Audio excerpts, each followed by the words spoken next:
we talk about all the things real and raw about growing on your spiritual journey and helping you connect back into yourself. Today, what we're going to do is we're going to talk about some of the fundamental steps if you are someone who really wants to start doing energy work and mediumship. I can't tell you how many times people have come to me saying they want to do this work, they're ready to do this work, and a lot of times they're energetically not ready. We're going to talk about the effort, the knowledge, the learning, the studying that goes in, along with the commitment that goes in to starting to do this work. And one of the biggest things is the commitment to yourself. So feel free to grab your snacks, your blanket, and welcome to today's episode of the Untamed Aether podcast. I teach mediumship. I teach energy work. I teach a bunch of things. To me, teaching animal communication is synonymous to mediumship. Anyone who can do mediumship can talk to animals. And one of my hot takes is this. If you are someone who's a medium, or you call yourself a psychic medium, and you say like, oh no, I can't do that, but I can do this, that's your own barrier. It's your own belief that leads you to not be able to open that channel. And that's why I try to deconstruct the boxes that people put themselves in. You don't have to be just a psychic. You don't have to be just a medium. You don't have to be just an animal communicator. You don't have to be just a past life Akashic record reader. You don't have to just be one thing. What you do, right, is find what lights your soul on fire and then what also doesn't. So what doesn't really pique your interest very often? Those are where you start to develop the skills that you want to focus on. My opinion, you should try to be well-rounded in multiple things. It gives me the impression of, you know, when you go to school and you have there's core things you have to learn. So what's that, like math, English, if you're in the United States, history, there's like a core science, there's those core classes. To me, being able to do these practices also has those core statements. So I want to talk about today some of the private study that goes into these things. What happens in between the time that you're in classes with someone, or say you have a mentor, or you have someone you work with as a teacher? What goes on in the in-between? Because a lot of times I think people think that, oh, if I just go to some of these classes with somebody, I'll learn through osmosis. And it doesn't work that way. The other thing that I always try to stress to people too is make sure that you're in a place where you're ready to accept this work. And a couple things come with that. You have to be willing to practice, okay? So when I teach, I always have people need to practice not only on themselves, and then they migrate on to practicing on other people. And you have to be willing to do that. If you are not, this will not go far for you. Because a lot of times people don't want to do that because they have a fear of being perceived. They don't want to be wrong. And part of learning is making mistakes and being wrong. So one of those things we kind of have to throw out the window is, well, I don't want to be wrong. I don't want people to make fun of me. If you are jumping into the world of talking to dead people, get over that. Truthfully, please. Because no one is going to care if you're right or wrong. You're already talking to dead people. It's taboo in itself. And you have to be wrong, right? In order to start being able to navigate between different timelines and dimensions and beings and conversations and energy, you're going to be wrong as you're learning to get in touch with your intuition. As you are learning to click into these parts of you, you have to be ready to accept that it's okay to be wrong. There's no shame and guilt in that. It's learning. This is one of the reasons I always say shadow work is so necessary in doing this work. Because if there are unhealed parts of you, right, you'll bring those into other spaces and other energy and other readings. This is why I always talk about be very mindful of fear-based practitioners. Whenever I come across people who run a fear-based practice, you know that there are unresolved foundational issues that that person is dealing with. And respectfully, in my humble opinion, there are just some times where you shouldn't bring that into other people's energy. This is actually one of the reasons that I stopped doing readings 7 days a week. In the beginning, when I started coming out of the spiritual closet and started doing this work for other people, I used to do it 7 days a week. And people would tell me, oh, you know, you need a break, you need time for you. And I loved helping people. I literally loved what I was doing. and I didn't want to take time. And I paid for that dearly in the very beginning. Especially if you were someone who was here in the very, very, very early days of subscriber TikTok.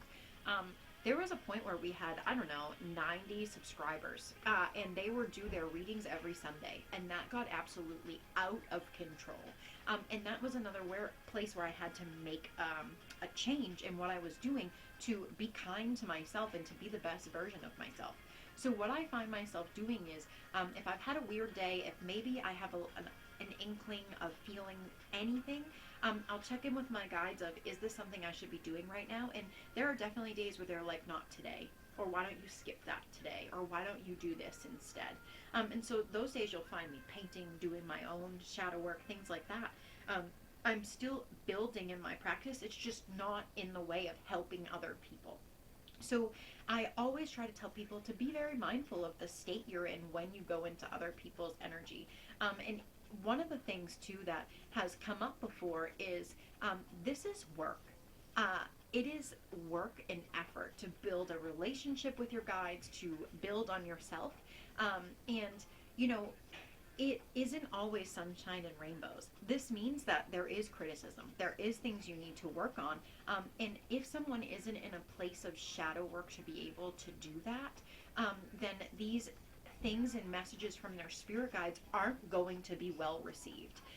I have come across people in my work over the last, year or so, where people say they're ready to do these things. I'm ready to listen. I'm ready to take advice. You give them advice, and there's always, and I mean always, a backlash to it of, well, it probably just doesn't work that way for me, or, well, I just can't do it that way.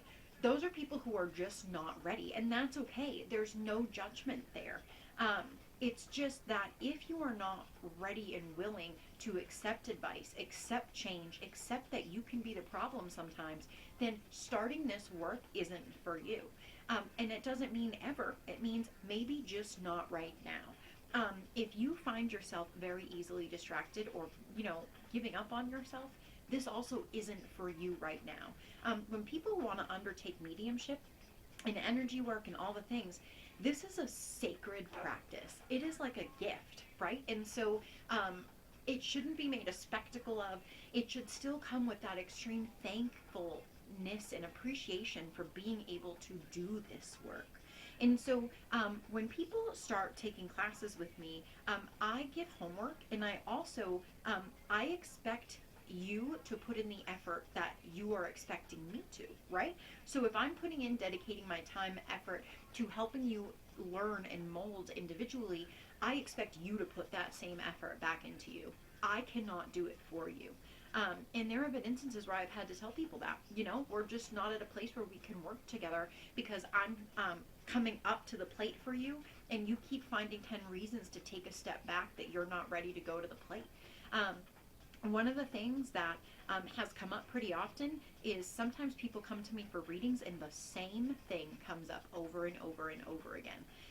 And a lot of the times what I hear is, I know, I'm working on it, and a lot of the times that's just a deflection to keep avoiding it. A lot of the times we convince ourselves that, oh, we're working on it, we're not. It's nice to say that, but there is no action to what you're saying. And this is places where we are honestly abandoning ourselves. It's actually why I put it in the shadow work journal this month, because it's a pattern I've noticed so frequently. So when I go to teach people things, one of the biggest things about me is I'm a big proponent for research, reading, and understanding. And that is something that a lot of people struggle with. Respectfully, in the day and age of ChatGPT and all these things, people go out of their way not to do the work. Oh, well, this can do the work for me. Oh, this can do the work for me. What are you actually getting out of it by that? Nothing. Not a thing. And so a lot of the times when I go to teach people, there are things you are going to have to develop on your own. And that is where a lot of people struggle. I am here to help you through it, but I cannot do it for you. I can't retain the information for you. I can't send it through the brainwaves as an automatic download and you just know all the things. It is done by experience and trial and error. So one of the big things that I really wanted to talk about today is, well, twofold. There are multiple ways to receive information, okay? Sometimes it's through sight. Sight is not as apparent as people make it seem. Being able to see and have clear sight is not a common thing that people experience. And I always feel bad when people get hung up on the visual aspect of it, because not everybody will experience things as vividly as other people. And a lot of the times we teach things from that aspect, or we ask people to imagine. And one of the things I've really started to work on for people is feel it. I want you to feel it. You can visualize it, you can think it, whatever, but I want you to feel it. And through feeling, you will start to lead to opening up more things. And also, the more you focus on feeling, the more you focus on building your intuition and discernment. And this also means that you have to be present with yourself, which is where a lot of people struggle. It's very easy to get distracted in this day and age. What's the kids got to do? What's for dinner? What do I have for groceries? Oh, the news is on. Oh, it's easy to scroll TikTok. And taking time for yourself is something that's really important. So, with learning, right, you have to also take those steps to do some private study on your own. So, let's talk mediumship first. When I teach mediumship, I have people practice on their own dead people. Then, after that, I give you a dead person that you don't know that you can use. And from there, then I have people practice on me, right? And so, what this does is, one, there's a whole host of mediums running around. I used to be one for some odd reason. I don't know really how I got over that, but I did eventually. Where you feel like you can't read for yourself accurately. You're afraid that you won't get correct information for yourself. Well, I already know that. Well, this, well, that. You can still bring through information that you couldn't remember if you tried. I'm going to give you an example that just popped into my head. I had a spirit come to me not too long ago and remind me of my aunt's childhood dog.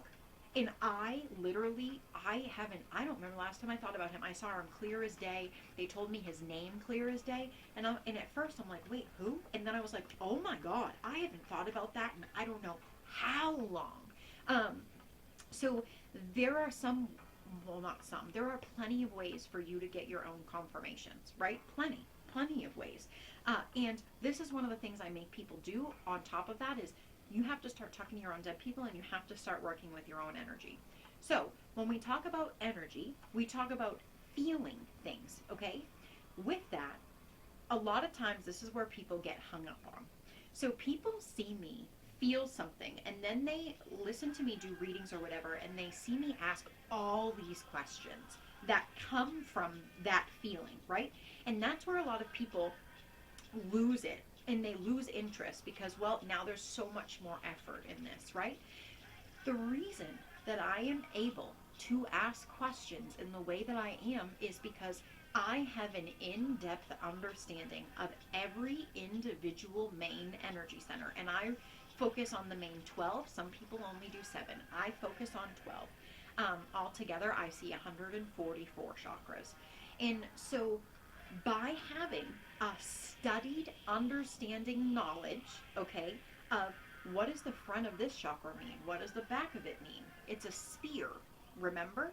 So what hangs out in these spaces? What expressions come through these spaces, right? And from being able to have that understanding, you are able to, A, confirm some of the information that comes through with the sensation, right? Because your logical brain will go, well, that makes sense because this is what this means. That's an easy way to help with your intuition in the beginning. And then the more that you practice, the more you get curious and you get nosy and you ask questions, the more you will learn. Okay, so I'm going to talk you through a couple of like general things that I experience, right? And what questions I'm able to come up with right off the rip. So by understanding a body, okay? And so this is something I'm not going to be able to explain in grave detail. I implore you, research, pick up a book, put down ChatGPT, pick up books, pick up old books, pick up ancient texts, go after people who have been doing this work, who have multiple different accounts, who have different perspectives on things. I also recommend, don't go after people with just credentials, because um, knowledge without, what does my guide always say? Knowledge without application is useless. If you don't know how to apply it, it doesn't mean anything. I always look for people who can share their lived experience and how they got through it, because there is where you cultivate the power and wisdom with the knowledge you have, putting it into action. This is the same with building your senses, okay? So if I can give you a quick overview of what this looks like, okay? So when I look at an auric field, it's like a Venn diagram, and then it has a lot of extra pieces. So there are two sides to your body, obviously. You have your right side, which is your giving, masculine, past side, okay? Your left side is your feminine, receiving, future side. Okay, very basic.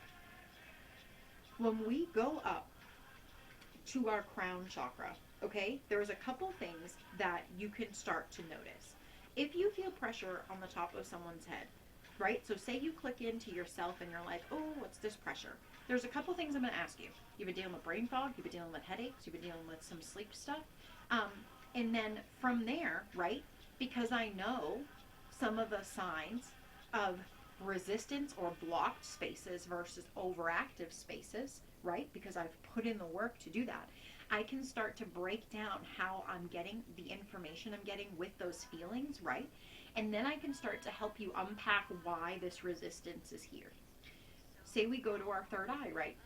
Sleeping problems, sinus problems, all that type of stuff hang out in your third eye. And if you're someone who's cynical and you don't believe in yourself and you have a receiving block, you'll struggle to get up here. As above, so below, okay? So when I get down to the throat chakra, I talked about this actually the other day, this is one of the main centers I see as overactive.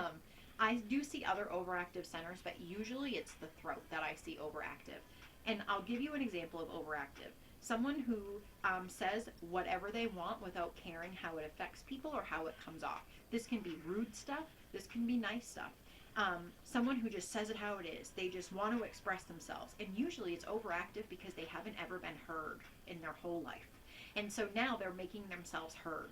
Not in a good way, but they're making themselves heard. Other times you'll have people who bite their tongue. I used to be a person who my face said so much more than my mouth. I can't tell you how many times people would look at me and go, fix your face. And it's because I didn't feel worthy or like there was a purpose or someone who was going to actually listen to me if I shared my opinion or experience, because I've been taught that my opinions and experiences aren't really valid and I'm too sensitive. Closed. Okay? You also see this in people who have gone through abuse situations, some trauma. They lose their voice a little. They start to make themselves smaller. Okay? When we go into the heart space, okay, and now I want to give you a reminder that I can't go through every aspect of this, but I'm going to give you a very general overview. When we go down into the heart space, okay, when someone's heart space feels heavy to me, there's a couple of reasons for that. Sadness, loneliness, grief. Okay? When I feel that someone is getting stabbed in the back, so directly behind their heart space, their back of your heart holds betrayal. Okay? And then the front holds sadness and grief. This is how I'm able to differentiate. I understand what the back of a chakra means, and I understand what the front of a chakra means. So depending on where I'm feeling it, right, I can start to channel the information and confirm it with my logic brain at the same time to bring forth that information. Okay? And then here's the other thing. There will be times where my guides will bring through one of these things and they tweak it ever so slightly, and you have to be present to have that conversation, because no person is the same. None. People can experience some of the same things, but they're never the same. So then when we go down to our belly, this is a big one. One of the biggest ways I know that if someone has a pretty low frequency in their solar plexus is when I connect into them, my etheric body vomits. I don't know how else to say it. It's kind of like I get this big like feeling in my belly, and it like lurches up like this energetically. That's how I know if someone has low frequency in their solar plexus. This tells me a couple things. Anxiety belly, 100%. Most people will be able to identify with that physical manifestation of this center. Here we hold our beliefs, our self-worth, our self-esteem, all in the belly, okay? And a lot of times you'll find cords coming off of this. This is also our emotional processing center when you get down further into your sacral, right? So lots of things go on in the belly. And you also having a basic understanding of anatomy. This was something that my galactic guides really helped me start to dig into as I was doing more work with them around healing, is understanding human anatomy. And so this also goes for energy work as well. So I just want to put that out there. If you're someone who's like, maybe I should pick up an anatomy book, feel free. I've learned so many things about the human body, and I feel like I've been lied to for 34 years of it, because there are so many things about the human body I had no clue until I started doing this work. So when we look at the belly, right, when I get that feeling, I'm able to start asking some questions. And then we go down to the sacral chakra. This is where creativity, sexual energy, and emotions hang out, right? A lot of the times, these resistances and blocks from these two areas, and the root too, come from childhood and earlier experiences, right? So whenever someone has some stuff going on in their sacral chakra, I have a basic understanding of what it is, right? But then this is where I ask my guides to show me more. Are they dealing with creativity? Are they dealing with sexual trauma? Are they dealing with repression of feelings? And then this is also where you try to find cords that go off of chakras to tell you a story, okay? So when I start reading someone energetically, I start top down. This is why a lot of readings go in the same way, because I just have a way of body scan and then bringing up things one by one, because I don't want to be flooded with information, because then I'm not going to be able to process it all. So I allow it to come in bit by bit, okay? When I go down to the root chakra, this is one that shame lives here, foundation, safety, all these things. One of the biggest ways for me to know if someone doesn't feel safe in their body is if their root chakra is lit up like a Christmas tree. And this is also where I'll ask people, do you feel like you want to run out of your body? The reason I ask that is because I can tell they're ungrounded when I get down to their feet in their earth star chakra, right? That feeling of wanting to run out of your body comes from grounding, right? And being centered in the earth. There are so many facets of each chakra, and using human anatomy to be able to grab the information you're getting and make it into something coherent. So this is where I talk about private study is important. You will always be learning. You will always be growing. And the way you have to do that is by doing it. I can't tell you how every time I do a reading, I learn something new. I learn a new way information comes through, and it also helps me streamline stuff because, oh, I know what this is. I've experienced this before. Oh, I know what that one is. I've experienced this before. I have some of those that are so down pat. Same way with mediumship.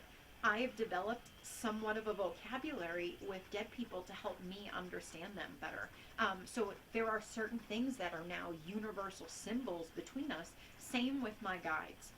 So if you're someone who's ever taken mediumship with me, I will tell you that one of the things I teach for you to build your symbol on is if a lost loved one comes to you and they hold out their hands. So if you're someone who's ever taken mediumship with me, you know automatically what this means. You know what it means. And you will be able to use that communication from there on, right? With your spirit guide mentor who teaches you mediumship, all these things, you now have this universal symbol of, hey spirit, if you're coming to me and this is the way that, you passed, you'll do this. And they all will start to fall into the vocabulary that you have, right?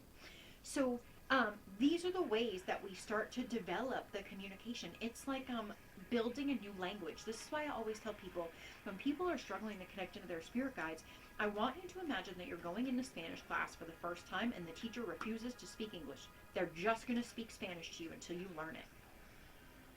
That's exactly what this is like. You're not going to give up, right?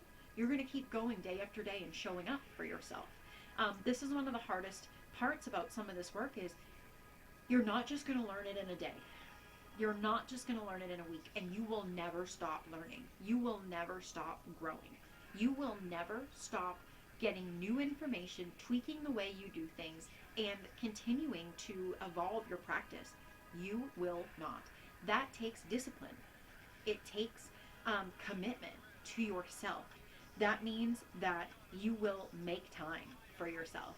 And I can't tell you how many people, I want to do this, my kid and this and that, and it's, you can take 5 minutes out of your day. Everybody has 5 minutes. Everybody has a couple minutes before bed. Everybody, well, maybe not in the morning, but everyone has a couple minutes before bed. Everybody has a couple minutes when they have to go to the bathroom. So if you are someone who gives the excuse of, I don't have time, I can't do this, I can't do that, I want you to ask yourself, what are you afraid of if you did change? What are you afraid of? I've also, this has come up over the last year, I have had certain people who ask me if I can change my class times because my class times are in their family time or they're in this. And the answer is respectfully no. Because if you were committing to yourself, right, you could take an hour out of your day to do the class if you wanted to. But your commitment to yourself isn't there. You're overcommitting to other people. And this is one of those balances where people really don't like me because you can't show up for your kids if you don't show up for yourself. Sorry, just going to say that. If you refuse to show up for yourself, do things for yourself, continue to go on your evolution, continue to grow as a person, you cannot show up for your kids. You won't be a role model for them in that aspect.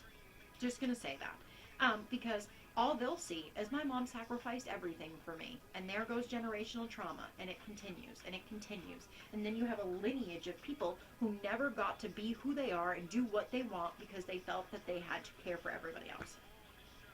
Show up for yourself and be a role model to those people in your life. They won't be mad at you that you need to take an hour out of your day to go do something for you. So if you're someone who's watching this and you feel attacked right now, sorry, not sorry. Because if this is something you want to commit to, i.e. commit to you, you will do it. You will stop making excuses and you will find a way to make it happen. So as you are learning these things, there is a couple things that happen. Your shadow work will ever be evolving. You will have to face things that you never thought you would. And you will be so amazed at how easy it is to get over to the other side when you put it off for so long. You have to spend time doing independent study. And you have to take time doing this seriously and building into your practice. The other thing that I find too is I have people who come to me and when it gets time to practice, they are not comfortable practicing with people they don't know, but they don't want to practice with people they do know because they'll judge them. Then you're not ready to do this work. Because people will judge you, that's not your problem. That's a them problem. Their opinion of you doesn't matter to you at all. It doesn't affect you at all. And if you are worried about that, then you probably will not find yourself doing readings for other people.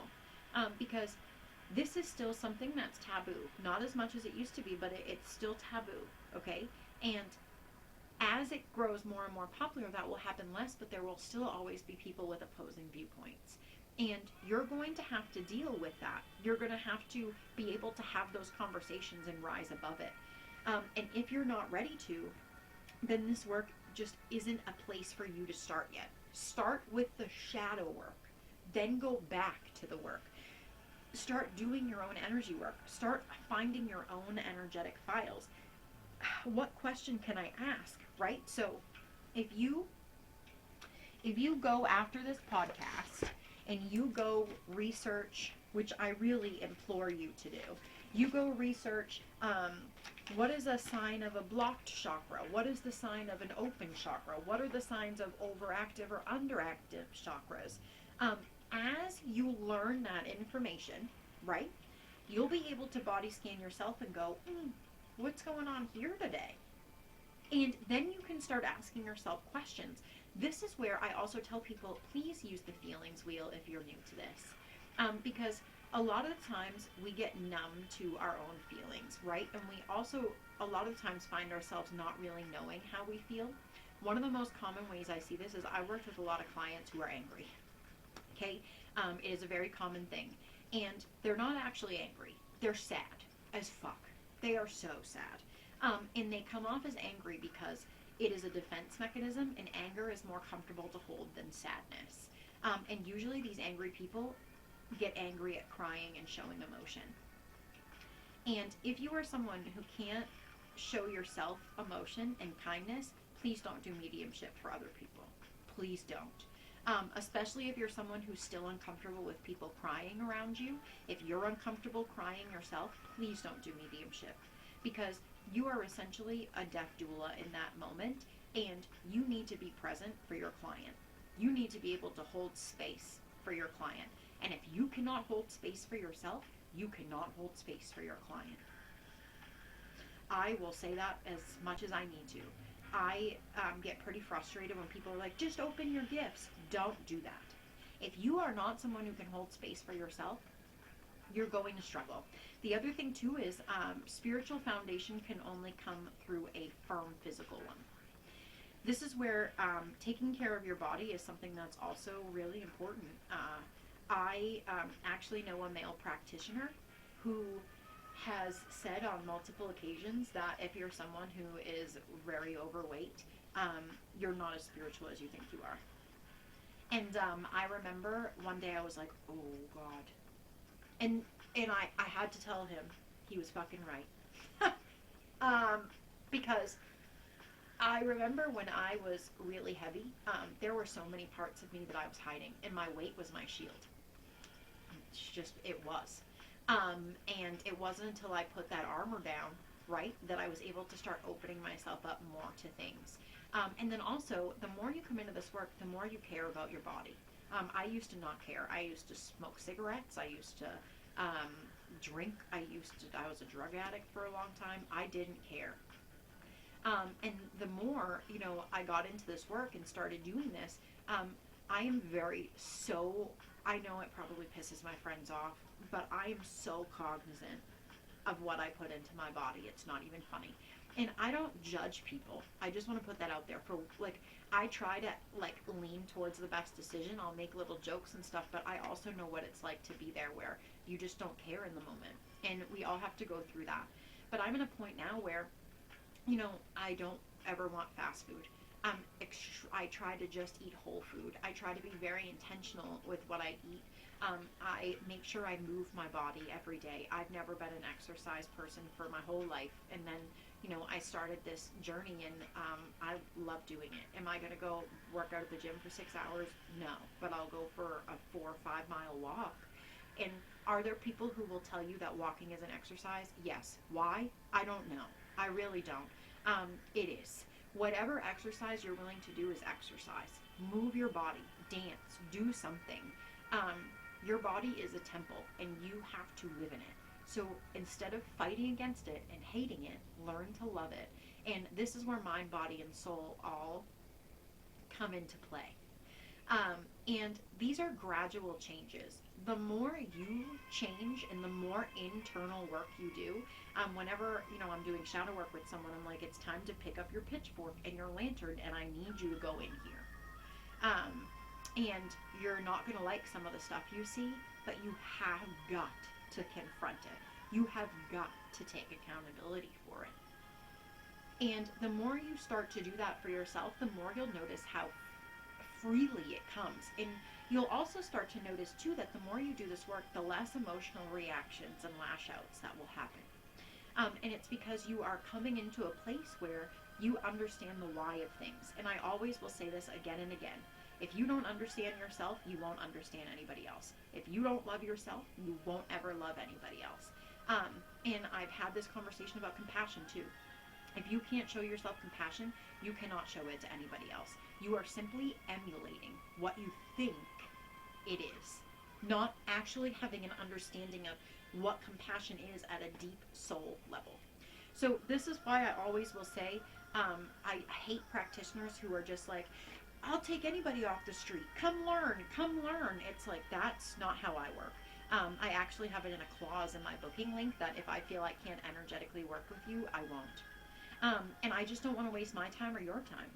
Because why would I allow you to invest all this money in doing this work when I know after however many sessions you're never going to do it again? I don't like to take advantage of people like that. And I know there's a lot of people who are like, well, money's money. Not to me. Not all money's good money. And the more that I trust in the universe, the more the universe supports me. And so I honestly really don't worry about that stuff anymore, which is very wild when I say it out loud to people, because they're like, what do you mean? And I'm like, I know, because I also felt that way until I started doing it and watching it unfold in my life. As my guide will say, the buoyancy principle. um, so one thing I do want to bring up is being able to understand body energy and language guidelines. Okay, and so when you get a basic understanding, okay, and also there's a couple things I want to say. Some of the things you'll learn with your guides. So there's one in particular that they want me to bring up. My guides have developed a way with me that one thing that I know we do that is very our own thing is they'll show me someone continually looking over their left shoulder. And I know when my guides show me that, it's that there is something from this person's past that is delaying their future because they keep looking over their shoulder and it's blocking them from the present. That is something my guides and I have worked out together. Please feel free to ask them questions. So if you're doing a reading for yourself, you're doing it for someone else, if there's something you don't understand, ask them to articulate it differently. Ask them to change the message that's coming through in a way you can understand, right? So I remember the first time I ever got that, I had to ask them, what are you showing me? Because I didn't know. And they were able to tell me they were looking backwards to the past and it's preventing the future. And now that's a common symbol for me. If I have someone I'm doing a reading on that does that, my guides will show me that. And oh, I know what that is, right? So another one that just popped up is if I go into someone's energy field and their left foot feels funny, they have a fear of the future. So remember, the sides of your body play a big role too. So what I want to get into, especially when I talk about, you're like, what do you mean your foot? So please do this at your own pace, okay? Because I am a nosy, ninny bookworm. And I have always tried to tell my clients, you need to be nosy. I don't care if you judge yourself or whatever. I need you to be nosy. I need you to go down rabbit holes. I need you to have whole philosophical underpinnings with yourself, because that is how you're going to learn, okay? So after you are someone who learns the basics of a blocked versus open energy center, then it's time to go into language guidelines. This is what I mean. When you click into someone and you feel that their shoulders are really heavy, okay? That's obviously not an energy center, is it? No. So when we get to the shoulders, right, this is the feeling of being weighed down, burdened, overburdened, too much responsibility, okay?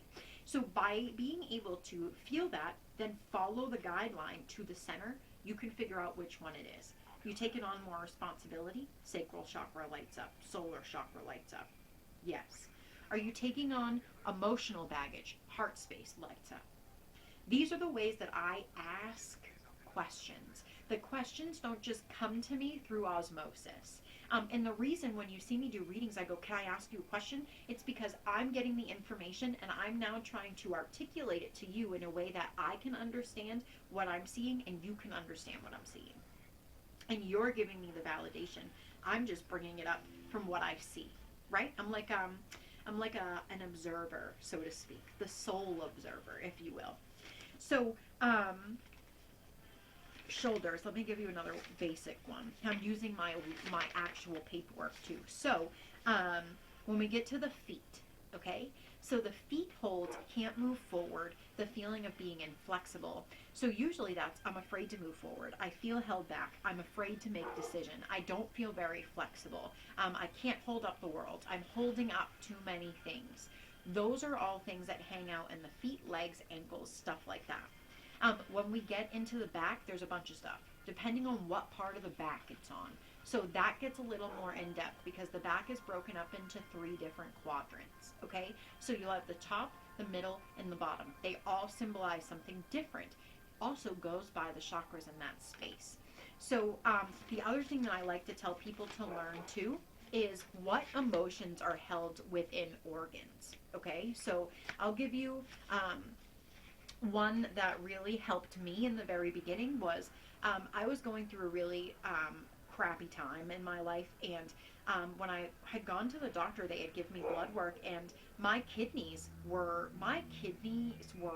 like a blood test that I've never seen before. They were fucked up. And the doctor's like, "Oh, it's fine." I was like, "Dude, that's never happened. What do you mean that's fine?" "It's fine." Um, Fear. I was scared for my life, and kidneys hold fear. That's why that happened. That's why the doctor didn't have an answer. The next thing I can give you is I've always had weird liver blood tests. There's actually, I have no problem sharing this. I've had high bilirubin forever. I mean, it's high, astronomically high. I've never had anybody look into it, ever. They always just give me an excuse. The last doctor said you probably have Gilbert's disease. And I was like, probably? Like, we just guess?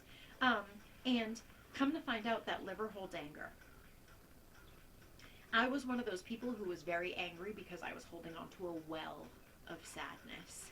And I had to help my liver out a little bit because it was processing all this anger, all this unresolved stuff that I didn't have going on. Your gallbladder holds rage. You ever meet someone with their gallbladder taken out? They're probably a really rageful person. Your lungs hold grief.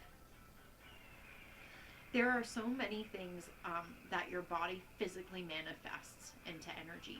And these are the things that you have to take the time to sit and learn. There is so much literature out there. Your guides will help you. They will point you in the right direction of literature. I remember one of the books that I tell everybody to read. I was walking through a bookstore and my eyes locked on it. And I was like, and I just kept getting drawn back to it and drawn back to it and drawn back to it. So I was like, fine, I'll buy the book. Those are the messages to look for. If you find yourself, this is a podcast I've never heard before. Where's this coming from? Listen. Someone keeps showing up on your, your For You feed. There's a certain teacher, all these things. There's a reason. I can't tell you in this community, it's the funniest thing. There are so many people who are part of this community who have come to me and they're like, I don't know how I got here because I never believed in this stuff. I've never followed readers anywhere. Like, I have never been a part of this stuff. And then one day you showed up and I just felt like I had to sit in here. I just felt compelled to come sit with you. That's your soul. That's your guides. That's everybody trying to point you in the right direction for you to grow. And you have the option if you don't want to. But you are more than welcome to.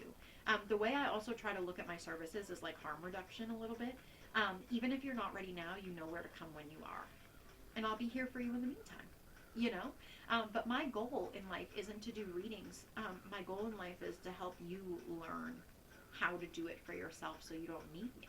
You don't need to pay anybody. You can just start doing it for yourself, and then what you learn, you can share with others. That's what it's about for me. So I want to say thank you guys for hanging out with me for episode 31 of the Untamed Aether podcast. I hope that this answers any questions you may have about what is the work that goes into starting to learn these things. And does it happen overnight? No. So if you are someone who's ready to start putting in the work, what is stopping you? What is the fear that's holding you back? And is it a fear of change or the fear of the unknown? Thank you guys for hanging out with me, and I will see you later.